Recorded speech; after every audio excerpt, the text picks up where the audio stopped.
Welcome back to Talk and Dribble, episode 29 NBA edition. Got a big episode ahead for you as we're still very deep into the playoffs right now. Round one is just about to conclude for most series. We're going to be diving into the majority of the series that have gone on so far.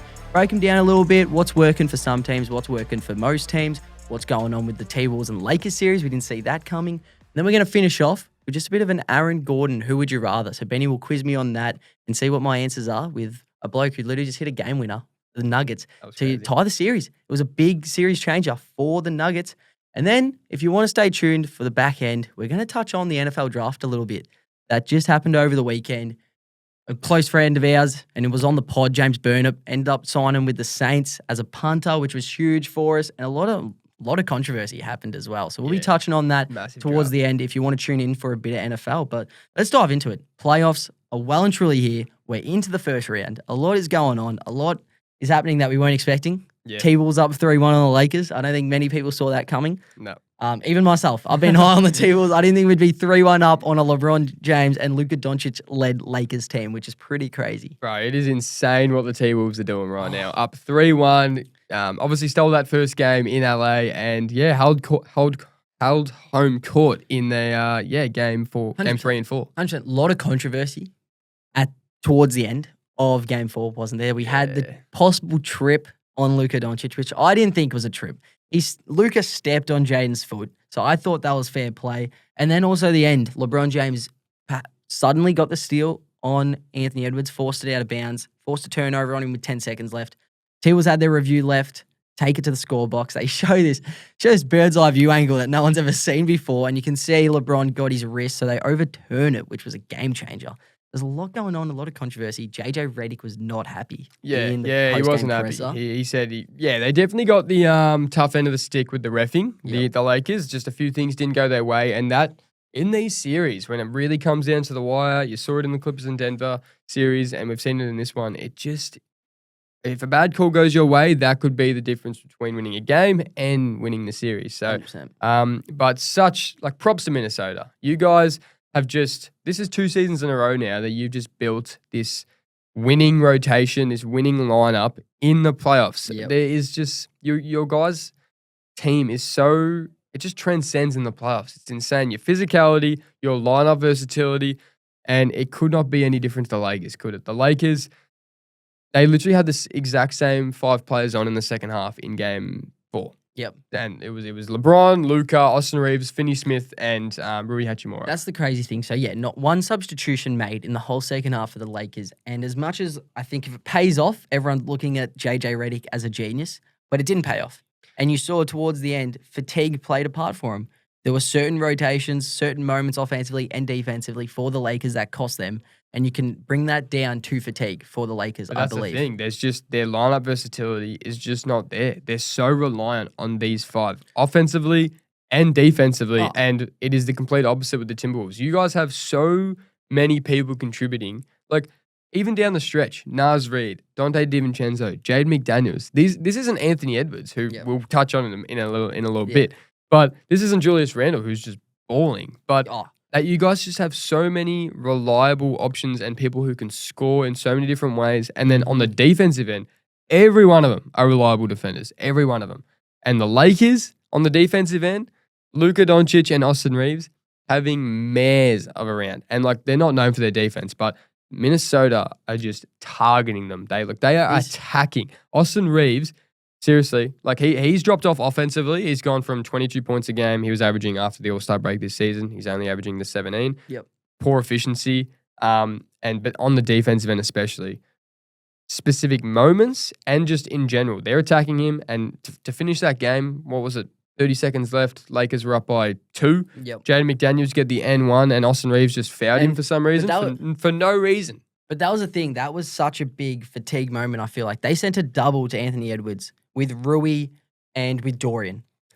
Rui was very late to his spot. Ant blows by him. And then I think that had to bring Luka up, dishes it to Randall, and then that just left LeBron in pretty much having to decide if he's going to stay with McDaniels or go out to Randall. Chooses to go to Randall, dishes it down to Jaden, and then Reeves is late as well. I think that's stuff you can bring to fatigue. You're talking about 30 seconds left in a game where they played a full half of basketball.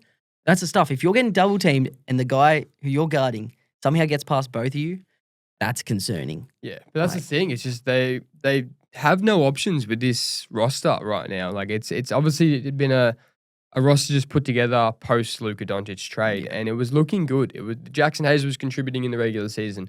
Dalton Connect had his moments. They were playing Jordan Goodwin. They were plugging him in as a that defensive. He can kind of guard 1 through 3, and they've just gone away from him. Jackson Hayes is hardly playing. They've got no lob threat for Luka, and offensively they just look so Luka and LeBron reliant. And the thing is, they almost did it. Like they played well. Rui was great. Austin Reeves was great in the second half. Offensively, Luka was essentially probably like the best player on the court in the first half and almost won them the game. They were up by 10, 12? LeBron was amazing through 3 quarters offensively. I think him on the defensive end definitely, like he ran out of steam offensively in the fourth quarter. He just was not even looking to score.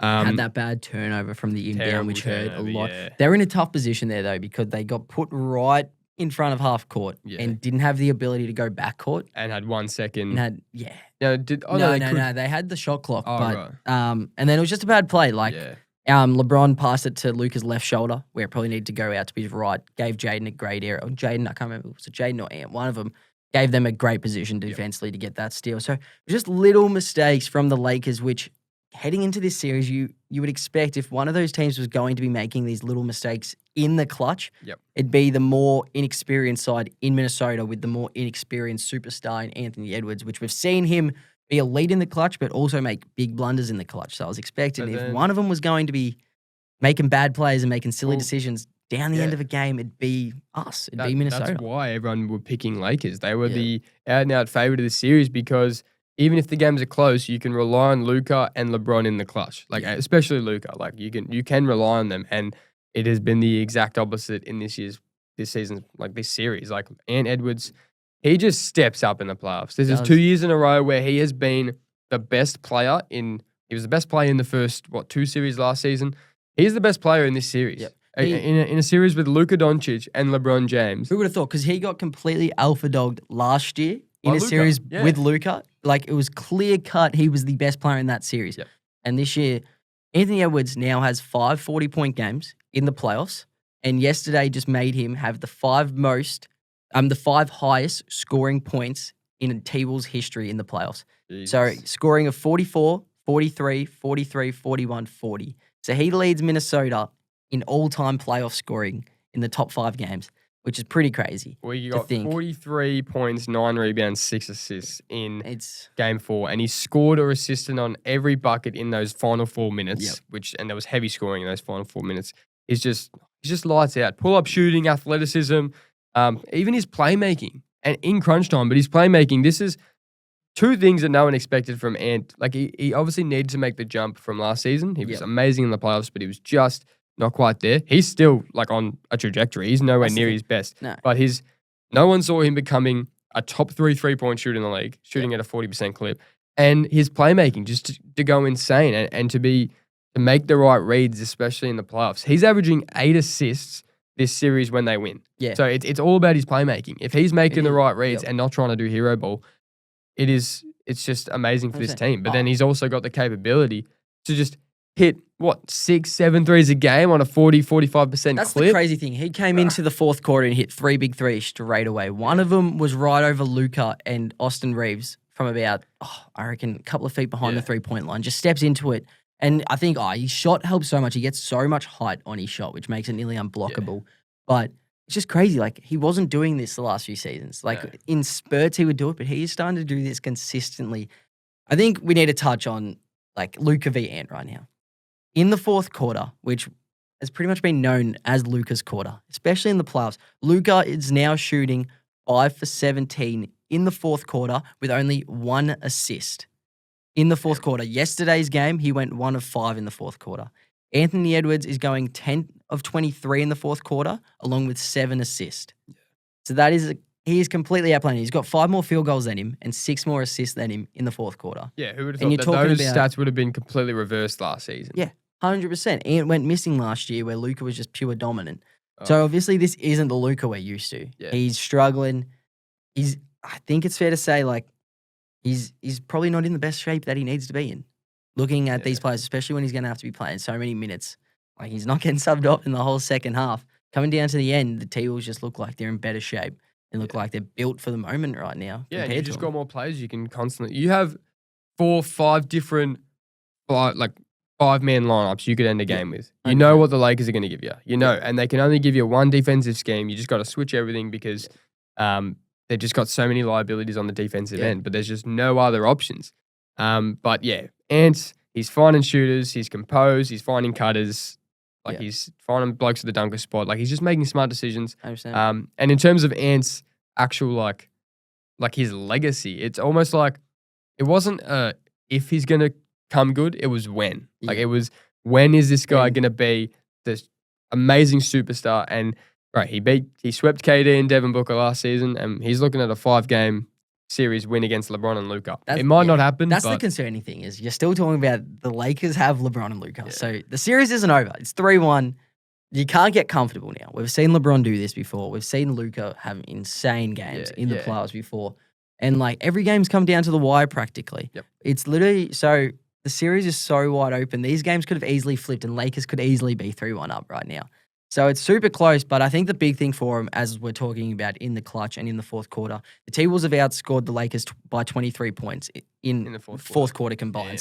That's a big thing. That's a big thing. So a lot of the time they're getting outplayed in certain halves, and it's just that fourth quarter where you're talking about a 40-year-old LeBron and possibly not in the best shape of his career, Luka Doncic, going up against pure athletes across the board right now. So that's the stuff that matters long term. Oh, and it's little things. If certain call goes Lakers' way, we'd be sitting at 2-0. But it's moments in the playoffs, and that is what determines the series. And all of a sudden, our Lakers are down 3-1 in an absolute hole. I think that also calls to the importance of keeping your challenge to the very end.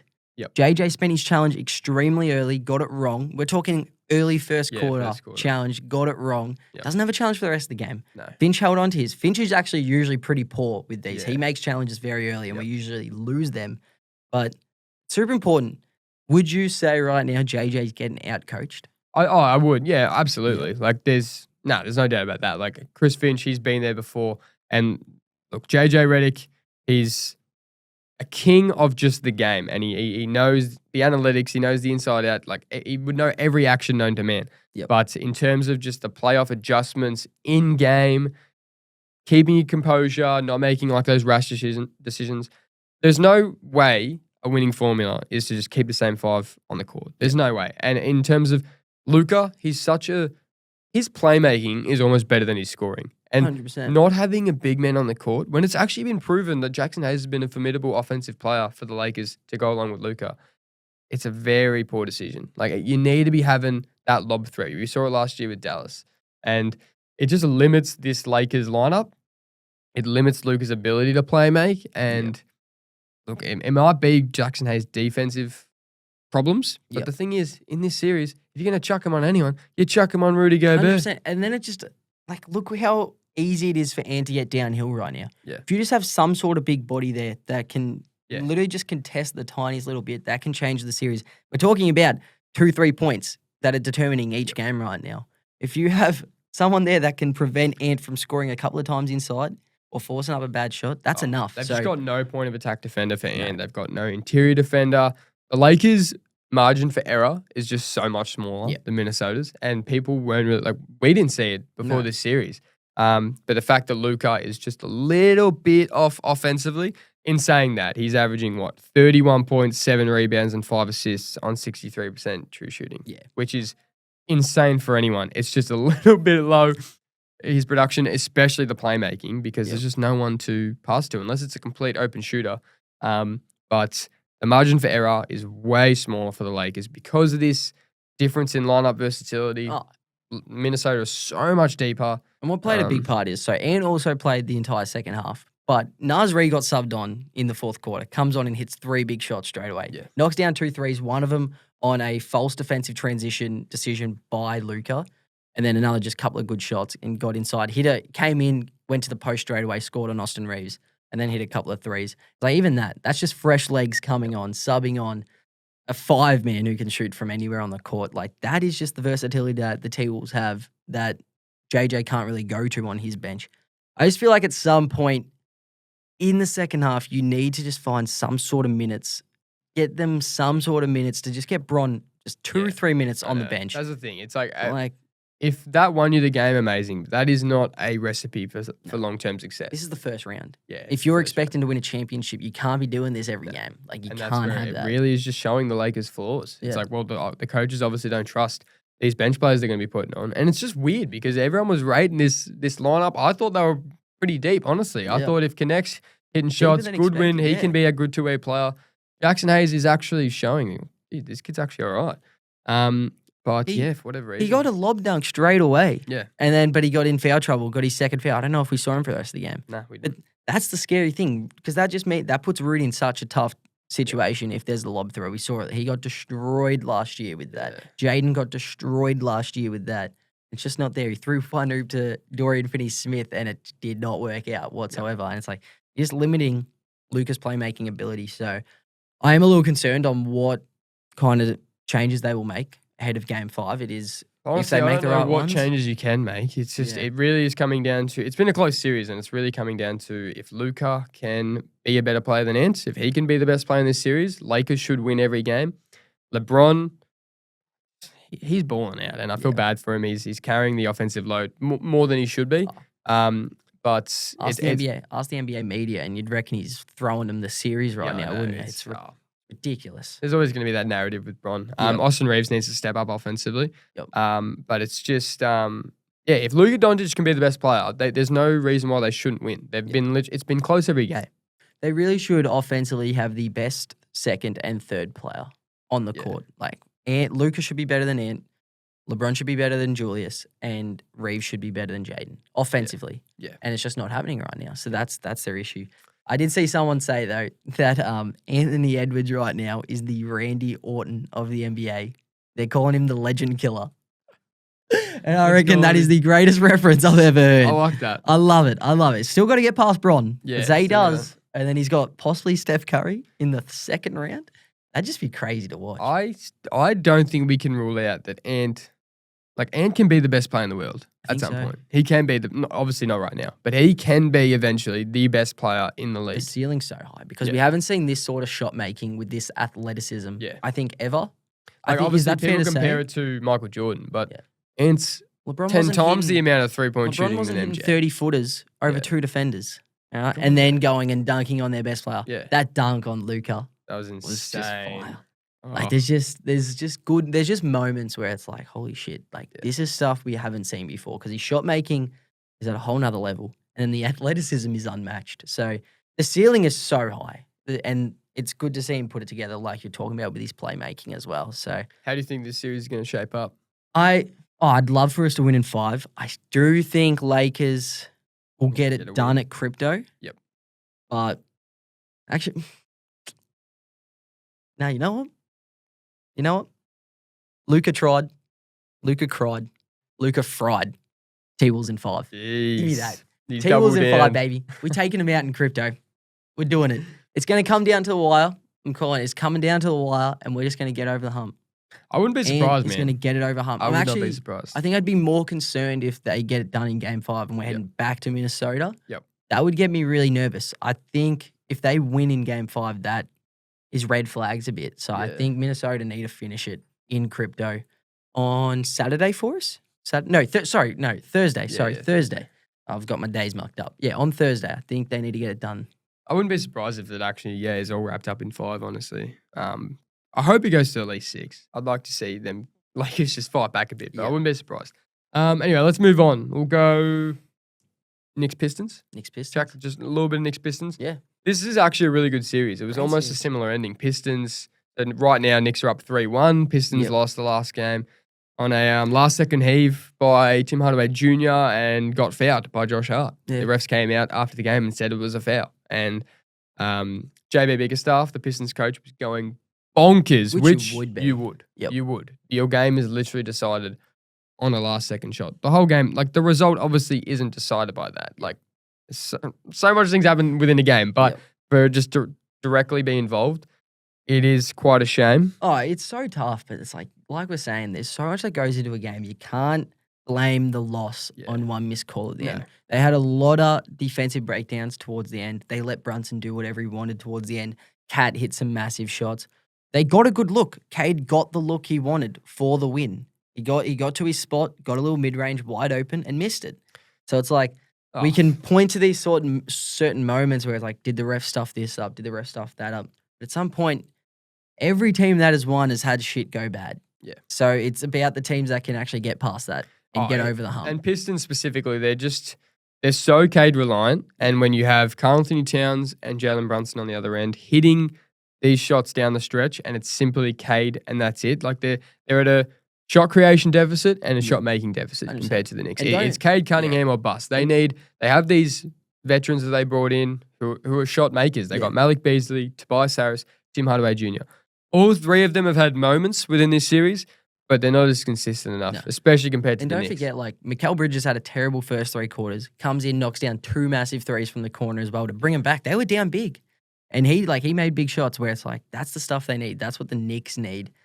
It's just concerning. Because it's like, even if the Knicks get past the Pistons, the product they're putting out right now isn't overly convincing that they can go take off a top dog like Boston Celtics. Ultimately, I actually don't see much of a difference between these two teams. No. Like, they're actually every game's close, and it could easily have been the other way. It's Detroit should have Jalen won. Brunson is one of the clutchest players, and Kat is just a superstar. He's probably the best 3-point shooting big of all time. But it's just like, what cat are you going to get? We know in the postseason he can go missing. He's having a good playoff series right now, but we know when the stakes are high, he can go missing. So that'll be the question when if they do eventually proceed to the second round. Yeah, they're not better than Cavs. They're not better than the Celtics. Like, they're just not. They're not going to get past them. They're not going to get near them as far as I'm concerned. If this is the product they're putting out, their offense fluctuates way too much. Mikal Bridges is not very reliable on the offensive end. They're in a really similar spot to the Lakers where their best looks super good and they just go through slumps within games where the offense breaks down, their defensive transition, their defensive movement just breaks down. And in the playoffs, you can't have that. You can't have that on a consistent basis where it is literally game to game it's not, is it going to come? When is this issue going to occur throughout the game? So well, though, Cade Cunningham deserves some praise. Like, this is his first experience in the postseason. He's done kind of what you've expected. Like, he's had high turnover games. He's averaging like 6 turnovers a game. He's pretty inefficient offensively. But he's averaging 26 points, 9 rebounds, 9 assists against Knicks who have options defensively, like their defensive versatility with OG Anunoby and Mikal Bridges just offering that. And it's like, even if you get a switch, you get like Josh Hart onto you. Exactly. Like, it was probably between them and Boston, it's probably one of the hardest series for a player like him with his skill set to go and have an elite series. So he's doing all he can. The additions are huge for him. They just made great moves in the offseason. They are not here without, I know he cops a lot of flack, but they're not here without your Tobias Harris. You're not here without your Malik Beasley. Not here without your Dennis Schroeder. He came down huge in multiple games in the clutch. Like, they're veterans they've gotten for him. Tim Hardaway Jr. making big shots. Like, it's just when push comes to shove, and especially down the stretch, every offensive outcome is down to Cade Cunningham. It's like, obviously on a much smaller scale, but it's like LeBron 2018 Cavs vibes. Every single shot is down to Cade Cunningham. It's either him creating or him making. And it's 100%. just when it's against Knicks with Brunson and Cat, who are just needle movers, they don't have quite enough options on the offensive end. Pistons. But I fully expect so now it's back in MSG. I fully expect Knicks too. I think it'll be another close game, but I think they'll close it out in 5. I think that game in Detroit was a bit of a stab in the heart for him. And I think rule it. But the thing is, you can't, like, Detroit have overperformed. Just getting to the playoffs, literally just being in the playoff race towards the end of the season was enough for them. Like, hats off to him. Hats off to him. It's been insane. It's been a good run for him. So, no, I love it. Should we move on? Yeah. Did you want to go Nuggets, Clippers? Yeah, we'll go Nuggets, Clippers for sure. This has probably been the best series so far. What a crazy ending to Game 4. That was insane. We're watching. It was a pass. Bro, that was so crazy. Jokic obviously going for like this fadeaway fully expecting top shot. Him to hit Fully it. expecting it was over Zubats, and then Kawhi came over for the double. Perfectly timed to double. He's just so good, Kawhi. But yeah, it was perfect defense. And then they just didn't crash the boards. Aaron Gordon was there. It was almost like an alley-oop. And he got the dunk right on the buzzer. Like, that's the first dunk game winner in NBA playoff history. Crazy. Yeah, ever. It's never happened. That And is like crazy. we were like, does it count? Does it not? It was so close. Yep. It was literally he caught it. He had the ball in his hands with 0.1 left, and he somehow got it off. Yep. So crazy ending. Denver definitely escaped one there. It was at Denver. They were up by what? 22, 23 points. Mm-hmm. Clippers were just chipping away in the fourth quarter. The I thought momentum they were was done. I really thought they were done. The momentum was fully with the Clippers, and it was just stop after stop and shot make, stop, and Clippers were coming. They even got ahead, and then Jokic just put on his big boy pants and proved why he's the best player in the world. 100%. Obviously, didn't hit that shot. Yep. But he's just so good, and he just did what he needed to do to get the Nuggets over the line. 100%. That's the thing. He's just a different beast. He's a different beast, and which makes Denver such a hard team to guard. But I think their issue right now is they're not getting the production out of like a Jamal Murray that they need. Like he ended up having like, I think 13, 7, and 7 in that game, which is good. Like you'd take that. 7 assists from your guard, you'd take that. But I think it's the 5 of 17 shooting and the 1 of 5, I think, from 3. Yeah, right. That's what hurts you. So the efficiency isn't there, which we've relied on a lot. Their two-man game in the playoffs has possibly been one of the best and highest efficient scoring outputs for any team in the last how many years in the playoffs. So that's the concerning part. And I think Clippers, they've shown they've got the bodies to throw at these Denver Nuggets. And I still expect Clippers to get over the hump in this series. It's actually a tough one. So after game 1, when Denver actually won, I was like, yeah, Clippers are the better team. But without a doubt, I trust Jokic way more than I trust any of the Clippers stars than Kawhi and Harden. Harden, he's a bit of a wild card. You're not sure what kind of James Harden you're going to get. Kawhi, he is so reliable on the offensive end. Yep. It's just, even the types of shots he put up near the end of the game wasn't great. And I just don't know. Like, Jokic is obviously way better than both of those blokes. And his greatness is just so, it's just such a needle mover that he can win you these games. And I still probably expect the Clippers to come out of this series, but it's a tough one. I'm actually I've shifted a bit more to Denver's. I can see them winning this series. I think next game's a big tone setter. I expect it's back at It's back at Denver, so now they just need to win 2 of the next 3, and they've got home court advantage. So the big one. It's just more like you're saying. You trust Jokic a lot more than their 2 superstars, but then you also balance out of. I would take Ty Lue is possibly the smartest coach in the league as well. So it's like, who are you going to back in on, Clippers coach or Denver's coach? And it's like, in that sense, in terms of in-game adjustments, in-game movement, post-game, film, just all that put in together, Clippers, that's where I think they have the advantage. And the camaraderie, the team that's been together all season, no real issues going throughout. Yeah, and Denver are beat up. Like they've got MPJ's hurt, and Aaron Gordon is like limping around.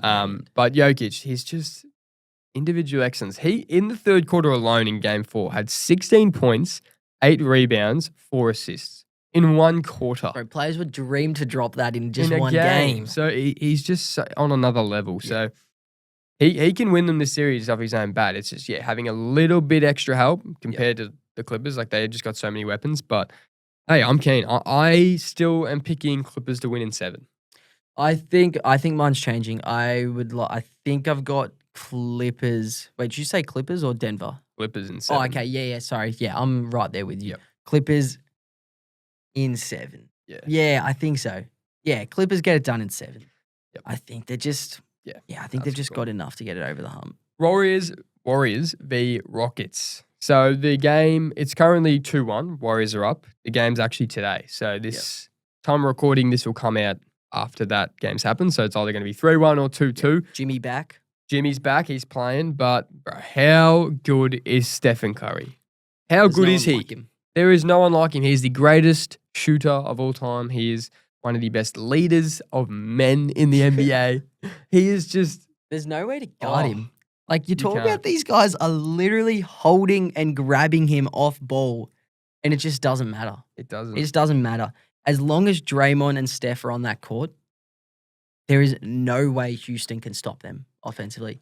And if Warriors are engaged defensively, Oh, 100%. But that's the thing. Like Kerr literally said in a ATO, he was literally talking about they can't score on us in the half court. Yeah. Their defense is too good, and Houston's offense just fluctuates way too much. They don't have a bloke to go to just go get a bucket. No. Şengün can be that guy. Jalen Green can be that guy. Yep. Amen Thompson can be that guy. But they just don't do it on a consistent basis. Over the course of a series, they're just not going to do it consistently. We literally said last week, Jalen Green, he'll have 1 or 2 good games where he's dropping a 35, 40 piece. And so far, 3 games have happened. He's dropped, 7, 38, and then got 9. Like so that is Jalen Green to a needle right there. You expect that to happen. He could come out today, drop 40. Yeah. But if I'm picking between him scoring over 25 or scoring under 10, I think I'm taking under 10. Yeah. Like, you just expect him, they're super streaky, and to do that consistently in the playoffs against a team that's won at the highest level, against a coach who's won at the highest level, that's just not going to get it done. And this shows you just the difference, just the difference in help Steph Curry has and how his greatness, essentially. So, Warriors-Rockets series scoring leaders so far across the 3 games. Steph is at 1 with 87 points. 2 through to 7 are all Rockets players. So Alperen Şengün, Jalen Green, Dylan Brooks, Fred VanVleet, Amen Thompson, Tari Eason, Jabari Smith Jr. And then Jimmy Butler is actually tied 7th too. So he's got the same amount of points. And obviously Jimmy would Jabari. be up there, but that just shows you across the 3 games, Steph Curry is just carrying this team offensively. And it's almost similar. I have never actually seen, apart from probably LeBron Cavs in 2018, that just one player is just a team is just so dependent on one player doing everything offensively. And if he is not a part of the action, if he's not playmaking, if he's not scoring, this team literally cannot score. And it's an amazing thing. It's just going to be tough when if they pass this round. His presence on the court, you can see how much it means for them. Look at the open looks like Gary Payton was getting. Draymond's consistently open. Buddy Hield was starting to get open threes.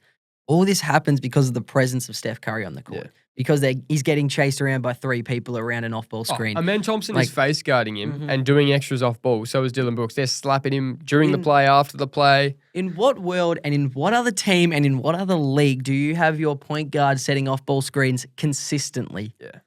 And you get consistent great looks out of it because they don't know how to guard it. It is literally off-ball screen. They either freak out and 2 go to Steph, or they freak out and no one goes to Steph because they're just inconsistent. Just decision-making, defensive decision-making with split seconds is so difficult to do, and you're trying to communicate that with your teammate. That is near impossible to do consistently. Rockets are great at it. It's just, if Steph's setting an off-ball screen, that means you have to commit. You either have to double Steph or you have to leave the other player. When you double Steph, and that happened a lot with Gary Payton just went to the ring and just set the tone, went to the ring. That's what you have to do. But if you decide to just put one on the ball with Steph and you're maybe a little bit late, even though they're really good at rotating, he'll just give you a little pump fake. He'll give you a little. It's not like he can only shoot threes. He can take it to the ring. It's actually crazy. It's like he knows as well if the defender's going to jump or not, right? Because he lets it go straight away. But he knows if there's a slight chance they're jumping, it's literally the tiniest bit up fake, and then gets downhill or little sidestep for their 3. And when you got Draymond passing you the ball as well, majority of the time he's going to make the right decision. So if it's a slip by Gary Payton or Kuminga, well, he hasn't been playing much, or Moody or Pods, and they're slipping to the ring, you know they're going to get an open look if they send 2 to Steph. And if one person goes to Pods, he knows Steph is going to be open. Or if he even just gets Steph the ball, the right play is going to be made. So but Steph Curry, he is, since the All-Star break, since the Jimmy trade essentially, he has been one of the 4 best players in basketball. He's probably been the 4th best player. It's been Jokic, Shea, Giannis, and he has been the next best. He is just, no one kind of thought Warriors were even a chance this year. Everyone's kind of thought maybe Steph's a bit past it. He can't really probably be that best player on a championship winning team. He's done that multiple times now. Last season, at the end of the season, everyone's like, is Steph kind of done? Goes to the Olympics and was the best player for Team USA when you talk about some of the greatest players ever touched the ball on that team. Then he did it again, slow start to the year, because he's carrying such a load.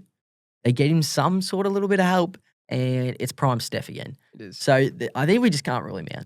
Can't rule him out until he hangs up the boot, until he hangs up the shoes completely. And I'm hoping they make some noise in the playoffs. It's going to be crazy if it's Warriors Minnesota second round. I was fully expecting Warriors Lakers, but now Minnesota in the box seat. But I'm keen. I'm just loving watching Steph cook. And he's cooking these young blokes, and they're trying their heart out, but Steph is just, his greatness is crazy. 100%. I expect him to go 3-1 up. Yeah. For sure. Last series we'll touch on today, Bucks v Pacers. Yeah. So, absolute shame. Damian Lillard, torn Achilles. Yep. So, he has obviously just been through it. He's been through the ringer this year. He had calf issues all year, got healthy, blood clot issue, made it back in record amount of time, Yep. and tears his left Achilles tendon, and it's Yeah. shattering. That's the series done. Yeah. I think Pacers are going to cruise through this. I don't think Giannis can do much more than he's doing right now. It's pretty insane what he is doing on both the offensive and defensive end, and there's just no help. They're, for a team that should be really good defensively and have so many good things defensively, so many good pieces, they are terrible. They are so bad. I don't know if it's them or if it's just how good the Pacers move the ball and their offensive system, but it's brutal to watch, isn't it? It's tough because Doc Rivers is like using this zone defense to try and hide Brook Lopez because they're just picking on Brook Lopez. Miles Turner's just popping every time, and they're trying to use this zone to keep Brook Lopez on the floor, and it's just not working. And Pacers just picking apart. Bucks even tried like a 2-man rotation the other day. They had Brook Lopez, they had Jericho Sims on, and Pacers just run them off the floor. They're the best passing team, and they're one of the best shooting teams. So they just get Bucks into rotation. They're not quick enough with their feet, the Bucks, and they just get open shots all day, the 100%. Pacers, and they're shooting at an insane clip this series. They're not missing. They can't miss. They can't miss. So they're the fact that Giannis is averaging 34 points, 15 rebounds, 5 assists, 66% true shooting, and they're non-competitive in this series. They're getting blown out. They're getting blown out. There's no excuse for it. It's tough. Bucks, Giannis has been very vocal in recent off seasons that they need to be making moves to, I guess, really maximize Giannis's time with the Bucks. It's irresponsible for an organization to not maximize the roster when you have a generational talent like Giannis. And they got Damian Lillard in. They got Damian Lillard in after he had an historic season with Portland. He averaged 30.7 rebounds. And at that point, with his efficiency, he was only one of 7 players to do that. So they got in a prime point guard who was dominating. And they were booked for the chip. When he got traded there, everyone was going crazy. And now, in hindsight, nothing's worked out. Giannis hasn't been able to stay healthy with this lineup. Lillard hasn't been able to stay healthy. They thought moving Middleton to Washington and trading for Kuzma was going to push that needle. It has not. It has absolutely been a disaster. This roster's just blown up in their face. 100%. They'll probably be looking for a new coach again, I'd assume. I don't think they'll be sticking around with Doc. I feel for him. I feel for Bucks. I feel for Bucks fans because they've got so many good things going for them, and it just isn't. And now they don't have 5 first-round picks for the next 5 years. So I don't know what they do. I don't know what goes on. Bucks will never, off their own bat, trade Giannis. You couldn't. You can't do that. He is too good. You need if you're going to reset the roster, you just need to reset it around him. He's too good. You don't have your own picks. And he shouldn't be a hard play to reset the entire structure of your roster in. Like, when you're talking about such an elite two-way player, it shouldn't take too long to get good quality players around this guy. But then that's the thing. They're not going to offer Giannis because like you said, they don't have their own picks. So they won't even, get this. They won't earn the success from being bad because they won't be able to draft high because they don't have their own pick. But they'll have like a lot of teams offering them big packages. You'd literally throw the world out for Giannis. Like Warriors would throw the world for Giannis. Knicks would offer half their roster. Everyone because he's not old. He's still got so much good basketball left to play. But interesting signs in Milwaukee. Red flags flying everywhere. It's sad to see. And the Pacers, who would have thought? Yeah, hats off to them. They're just Cruising. it's another depth issue. They've just got a way deeper team. For sure. Siakam and Turner are really good. Yep. Halliburton just doing what he needs to do. Yep. Just the ultimate point guard. Yep. They're saying he's overrated. That man's not overrated. No. That man is the backbone to this team and is the reason they play such fast quality basketball. It's so quick, but it's not out of control, and it's because of him. He is literally, I think, one of the smartest players in the league. He's one of the best playmakers. There's a reason he's on Team USA. Yeah. Like, he didn't get to play, but it's like you don't just get picked for that. Like, he's a super high IQ player that he gets very underrated for, I believe. Yeah, I agree, man. It's it's going to be interesting. I think they'll close this series out in 5. I fully expect them to. And then, they're the 4 seed, so they'll have Cavs. Cavs are actually about to fully sweep the Heat. Yeah, it's been a disaster. And that'll be so it'll most likely be a Cavs Pacers 100%. second round series, which I'm keen for. Love it. Should we dive into who would you rather? Let's dive into it. Here we go. So who was it? Who would you rather? Aaron Gordon edition. Alrighty, let's do it, Here you man. go. Oh yeah, I'm asking you. I'm asking you. That's hilarious. Okay, so who would you rather? Aaron Gordon edition. Here you go. So Aaron Gordon or Lou Dort? Far out, bro. Hard one to start This is so tough, but I think I'd take Aaron Gordon because his 3-point shooting's gone to a whole nother level. I think you still get the defensive upside and the pure athleticism to plug with. If you've got a good playmaker alongside, if you've got a really good playmaker, I think he's a very high quality player. Yep. Aaron Gordon or Norman Powell? Probably Norman. Norman was nearly an all-star this year. Yeah, Norman. Yep. Aaron Gordon or Andrew Wiggins? I think Andrew Wiggins. No, actually, no. Give me Aaron Gordon. Aaron Gordon? I think Aaron Gordon. Yeah. Yeah. Aaron Gordon or Rui Hachimura? Aaron Gordon. Yep. Aaron Gordon or Jaden McDaniels? I'm taking Jaden. I just think the upside of him, he has the ability to become a very high efficient offensive player and possibly the best perimeter defender in the league. Give me Jaden. Yeah. Aaron Gordon or Dylan Brooks? This one's tough. Dylan's super underrated. I still think I'd take Aaron Gordon, but Dylan Brooks is underrated. He's a good player. Yep. Aaron Gordon or Naz Reid? Nas, 100%. Nas is the most skilled big man I think we've ever seen.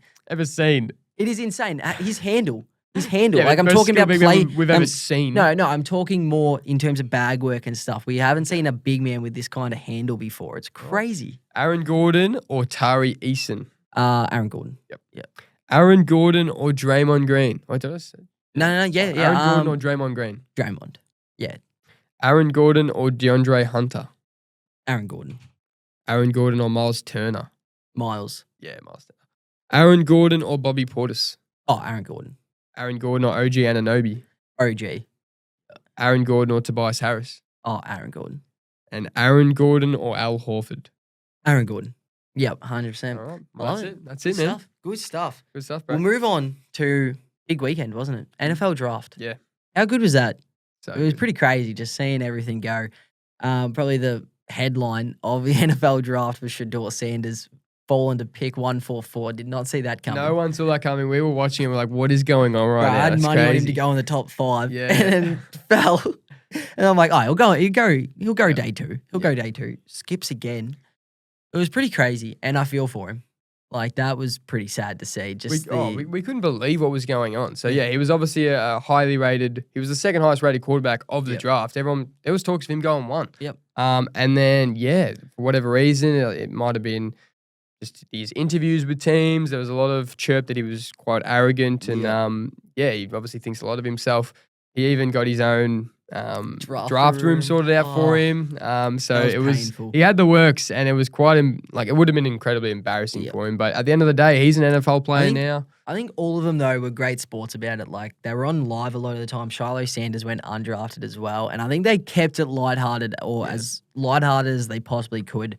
I'd love to see him go to Cleveland, win the starting job, and have an elite season because I think he's a really good quarterback, and I think he's been disrespected. Obviously, his interviews must have gone really poorly. Yeah. But bro, he was the second best quarterback, and you're talking about 5 quarterbacks got taken over him. Yeah, like, it's insane. It is crazy, but it's like the balance of, is the talent enough to deal with the off-field issues that people expect to occur? Yeah, so for sure. Like even his dad, who coached him in college, Deion Sanders, said he would only coach his son. So it's like, okay, well, if we draft Shedeur, will there be pressure on the coach? It's just crazy though, because he's had no legal issues. Yeah. He hasn't been accused of anything before. They're just basing it off a personality, pretty much. Compared to blokes who've gotten drafted for doing some pretty terrible things. It's just they might be catching vibes that his teammates don't like him. Like, it is massive, especially as a quarterback in the NFL. You need everything to be in sync, especially at the quarterback position. If there's any doubt in that, why pick him? They don't like their quarterbacks being big personalities. Yeah. Like, so if you're a DB or a wide receiver, you can have the biggest personality you want. As long as you go catch for 1,000 yards and 20 touchdowns, you're fine. Where it's like, as your quarterback, you need to be pretty personality sound and just be locked in on what's important. So now they've got 5 quarterbacks on their roster. They've got pretty crazy. Deshaun Watson, who's out with an Achilles injury all year. Joe Flacco, who's 40. Kenny Pickett. who's tried with 2 teams He's already, got- and then they drafted Dylan Gabriel and drafted Crazy. Shedeur. So Drafting Dylan Gabriel was Crazy. just crazy. But Yeah. we'll move on. Titans got Cam Ward, which Yep. I was happy about. I think Titans are in for a big year. I loved our draft. Also picked up his receiver from Miami Yep. as an undrafted free agent, which I loved. So good signs Yeah, it's for great the signs. Titans. Browns obviously traded out of their second pick to the Jags. So Jags now get a possible generational talent in Travis Hunter. yep. However, the Browns, I didn't mind it. They got the 5th pick and then also Jaguars' first pick for the next year. Yeah. So they see that. could literally end up with potential top 5 picks next year, and they're looking like geniuses. But the best thing was James Burnip. He's in the NFL. How crazy! Burnip he's in the NFL. It's Oh. crazy. He's a punter for the New Orleans Saints. We were stoked. We woke up what was it, day 3? Day 3 of Monday? the draft, and we saw, he's been signed. So it was amazing. Congrats to Burnip. We are, give him a clap. Yeah, give him a clap. 100%. Hats off to him. Hats off. Bro, I can't believe it. Crazy. We're going to have to get down to New Orleans. Oh, and bro, fact, man. We're now it's Saints crazy. fans. We're Saints fans. It's Nah. insane. No, but it's so I'm happy he went there because he's gone to a team that we don't hate or anything. Yeah, so it's yeah, like we yeah. can actually it's not like he went to Philly for you Yep. or he went to like the Texans or the Jags or the Colts. Like it's good. So I'm Hats so off happy. to Burnip, man. We're very happy for him. And Probably sky's the limit. the Saints' best move of the entire draft, wasn't it? Without a doubt, bro. Without a doubt. 100%. But nah, love it. It's huge. But that pretty much wraps up our That's everything. NFL parts. So we love it. We love it. We're keen for NFL season to get back. stoked. But we love it. But keep tuning in because the playoffs are just heating up more and more. But the next time you probably hear us, it'll be round 2 for majority of the teams, I Yep. assume. Yeah, so we'll be. it'll be round 2, which we're super keen for. So we'll be staying active on the socials throughout the playoffs and just keeping you updated with everything around the NBA. Tune into Spotify, Apple Podcasts, watch it full up on YouTube. Tune into our socials, TikTok, Facebook, Instagram, all those things. Love it. And leave us a review, help us get found. But thanks for tuning in, squad. We out.